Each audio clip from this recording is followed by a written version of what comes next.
हम तो सिर्फ चाहते हैं कि सब एकजुट हो, मिल करके सब लोग लड़े और हम लोग मिल करके पूरा का पूरा सिद्धांत बना के चले और देश को आगे बढ़ाएं। जैसे सर्वोच्च न्यायालय ने कहा कि अगर मैं रिजाइन नहीं करता, मैं इस्तीफा नहीं देता तो शायद मैं वापस मुख्यमंत्री बन जाता। मैं मेरे लिए नहीं लड़ रहा हूँ, मेरी लड़ाई जनता के लिए है, मेरे देश के लिए, मेरे राज्य के लिए है।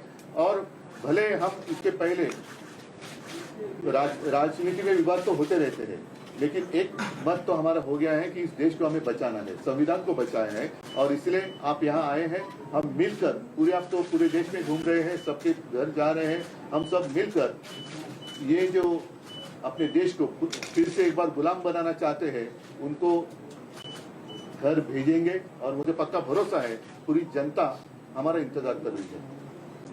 राजीनामा देणे ही चूक झाली असं वाटतं का? जी बोलेंगे।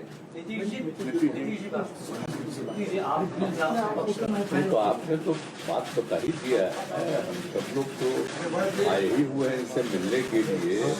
बातचीत तो होती रहती थी, लेकिन ये तय था कि एक लोग आएंगे। इन्होंने आज ही का समय दिया और आज जो इनका मामला था जिसके बारे में जानते ही हैं, इनके साथ जो अन्याय हुआ था, अब जिस तरह से जो फैसला आज आ गया तो बहुत अच्छा हुआ है। अब तो इन्होंने खुद ही बता ही दिया है। और किसी भी प्रकार से एक तो आश्चर्य की बात है कि पार्टी के नाम को कैसे कोई बदल सकता है।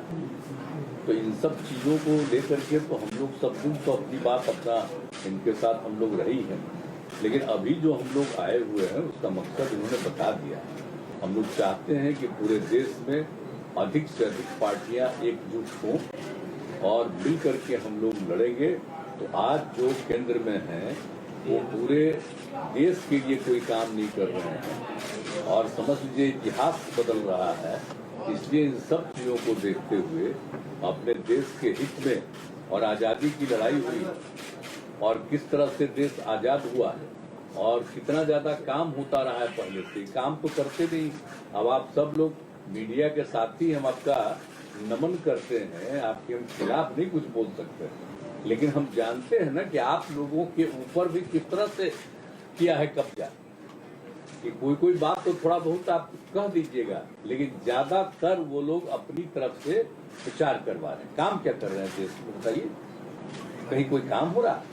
और अलग अलग राज्यों में दूसरे पार्टी के लोगों ने जो काम किया है उसके बारे में तो उतना चर्चा भी नहीं होता। तो इसीलिए देश के हित में जरूरी है कि भाई देश आगे बढ़े और आपस में किसी तरह का विवाद नहीं होना चाहिए। कोशिश क्या हो रही है? समाज में एक तरह का विवाद पैदा हो और ये नहीं होना चाहिए।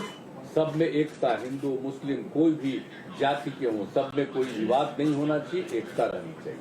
तो हम लोग तो यही चाहते हैं कि ज्यादा से ज्यादा पार्टियां एक साथ मिल करके काम करेंगी। और इस बीच में बहुत लोगों से बातचीत हो गई है। आज तो इनसे ऐसे हमारी बातचीत हम लोगों की होती रहती आई ही है, आज भी बात करेंगे। अब इसके बाद ये तय होगा कि कब मीटिंग सब लोगों की होनी। तो अभी तो एक राउंड आप जानते ही हैं, पिछले महीने भी हम लोगों ने बातचीत किया और जिस तरह से बातचीत हुई है अनेक पार्टियों से, बहुत लोगों से बहुत अच्छी बातचीत हो गई है। अब उसके बाद आगे जो करना होगा वो हम लोग करेंगे। लेकिन अभी तो आए हैं, बस यही मकसद है इनका और हम लोगों का विचार तो एक ही है ना, भाई देश के हित में काम करेंगे। कोई तरह से जो हमारा पुराना इतिहास है देश का उसको बिल्कुल कायम रखेंगे। तो ये सब चीजों के लिए करेगा। ये लोग तो अपना कर रहे हैं ना, ये लोग आजादी की लड़ाई से क्या मतलब था, जिनको कोई मतलब नहीं। अब वो सोच लीजिए कितना कोई काम हो रहा है, अपने अपने ढंग से नई नई चीजों का नामकरण कुछ भी होते रहता, तो विचित्र बात है। तो इसीलिए जरूरत इस बात की है कि एकदम पूरे देश को एकजुट करना है और आगे बढ़ाना है। तो अगर सभी लोग एकजुट होकर के करेंगे और उनका जब मुकाबला होगा अगले साल के चुनाव में, लोकसभा के चुनाव में, तो खूब अच्छी तरह से सफलता इधर मिलेगी और फिर देश सही दिशा में आगे बढ़ जाएगा। सवाल इसके दो पक्ष हैं। पहला पक्ष ये है, आपने कहा लड़ाई में अपने लिए नहीं लड़ रहा हूँ, मैं जनता के लिए लड़ रहा हूँ। मेरा सवाल यहाँ से इसके दो पक्ष ये है कि पहला तो ये कि क्या अगर आप उस वक्त इस्तीफा नहीं देते तो आज आपकी लड़ाई और ज्यादा मजबूत होकर उभर के सामने आती? पहला मैं मानता हूँ, देखो इसके जिस नजरिया से आप देखते हो ठीक है, कानूनी तौर पर मैंने इस्तीफा दिया, शायद गलत हो सकता है, लेकिन नैतिकता अगर देखे तो जिन लोगों को मेरे पिताजी ने, मेरे पार्टी ने सब कुछ दिया, वो लोग उठकर मेरे ऊपर उंगलियां उठाए, तो उनके लिए मैं मेरा विश्वास या अविश्वास क्यों जताने की कोशिश करूं? तो ऐसे लोगों को अधिकार ही नहीं है मुझे सवाल पूछने का। जिन लोगों ने मेरे पार्टी से सब कुछ लिया और गद्दारी की, तो गद्दार लोग मेरे ऊपर अविश्वास लाए और उसका मैं सामना करूं, कैसे हो सकता है? ये तो गद्दार लोग हैं। आज तो कोर्ट ने कहा, और मतलब कोर्ट ने गद्दार नहीं कहा, लेकिन ये सारी बातें हैं। आज तो मतलब महाराष्ट्र में अब सरकार ही नहीं है। नैतिकता तो अभी जैसे मैंने नैतिकता का पालन किया, तो अगर इस मुख्यमंत्री में जरा भी कोई नैतिकता होगी तो मुख्यमंत्री उप मुख्यमंत्री ने इस्तीफा देना चाहिए, जैसे मैंने दिया। महाविकास आघाडीमध्ये सुद्धा जे सर्व प्रमुख नेते होते त्यांनी तुम्हाला म्हटलं होतं की राजीनामा देऊ नका, आपण फ्लोअर टेस्टला सामोरं जाऊ.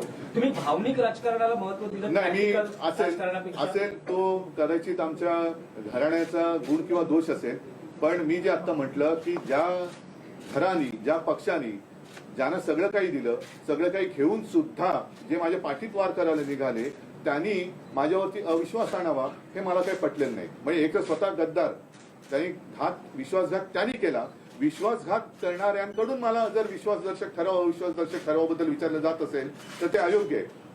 सर मला दो युवा यहाँ पर हैं, आदित्य हैं और तेजस्वी हैं, जिस लड़ाई की आप बात कर रहे हैं, जो मिलकर सामने आए हैं, इनमें इन दोनों का कितना अहम रोल और किस तरह से देखेंगे आप?